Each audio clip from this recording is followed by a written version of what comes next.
শ্যামাপ্রসাদ ঘোষের লেখা কবিতা ভারতের মানচিত্র। তখনও ফোটেনি সকালটা ভালো, পাখিরা ওঠেনি ডেকে। স্বাধীনতা নেবে, স্বাধীনতা চাই, বলে ফেরিওয়ালা হেঁকে। শুনেই পাড়ার ছেলে মেয়েদের কাটল ঘুমের ঘোর। শুনে খুলে গেল ছোট মেজ বড় সব রকমের দোর।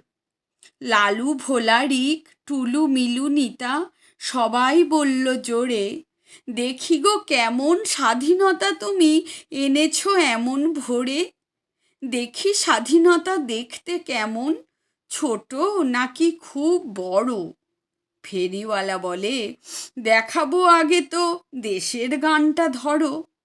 শুনে ওরা গায়, ওরা মেতে ওঠে যেন এক উৎসবে।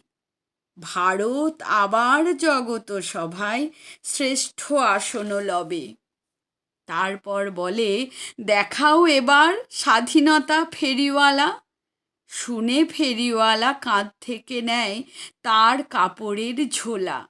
বলে, এই দেখ এখানেই আছে সকলের স্বাধীনতা।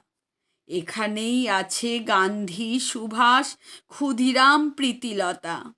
এখানেই পাবি মাঠ নদী বন যারা আমাদের মিত্র। বলে ফেরিওয়ালা ধীরে ধীরে খোলে ভারতের মানচিত্র।